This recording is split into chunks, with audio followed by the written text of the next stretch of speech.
બનાસકાંઠા જિલ્લામાં ઉનાળાની શરૂઆત થતાં જ ગરમીનો પારો 42થી 45 ડિગ્રી પહોંચી જતો હોય છે, જેથી બનાસકાંઠા જિલ્લાના લોકો વધુ પડતી ગરમીથી ત્રાહિમામ પોકારી ઉઠતા હોય છે. અને આ વધુ પડતી ગરમી અને લૂથી બચવા માટે લોકો અલગ અલગ કિમીઓ પણ અપનાવતા હોય છે.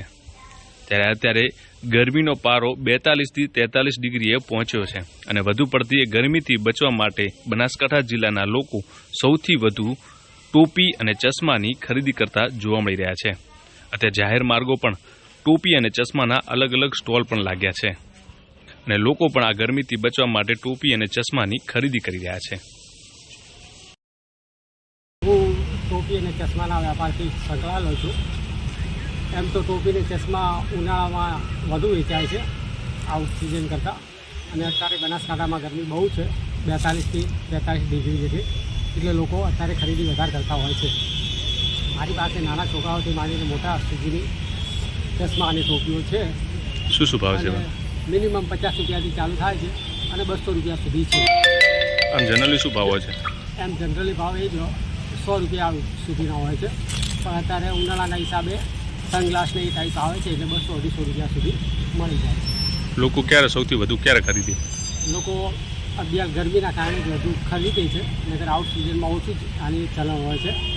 દર વર્ષે બનાસકાંઠા જિલ્લામાં ગરમીનો પારો 42થી 45 ડિગ્રીએ પહોંચી જતો હોય છે, જેના કારણે બનાસકાંઠા જિલ્લામાં સૌથી વધુ ગરમી પડી રહી છે. અને આ ગરમી અને લૂથી બચવા માટે લોકોએ કયા પ્રકારની વિશેષ કાળજી રાખવી જોઈએ તે માટે ડીસા તાલુકા હેલ્થના અધિકારીએ વધુ સલાહ આપી છે. ડૉક્ટર એમ ચૌધરી, તાલુકા આરોગ્ય અધિકારી ડીસા. હાલ ગરમીની સિઝન છે અને ગરમીનો પારો છે દિવસે દિવસે બહુ હાઈ જતો રહે છે, આપણે જોઈએ છીએ. એટલે ગરમીમાં ખાસ સાવચેત રહેવાનું છે, કેમ કે ગરમીને લીધે ઘણા બધા શારીરિક તકલીફો થઈ શકે, જેમ ધારો કે હીટ સ્ટ્રેસ છે, હીટ સ્ટ્રોકના લીધે પણ કાર્ડિક પ્રોબ્લેમ બીજી થઈ શકે.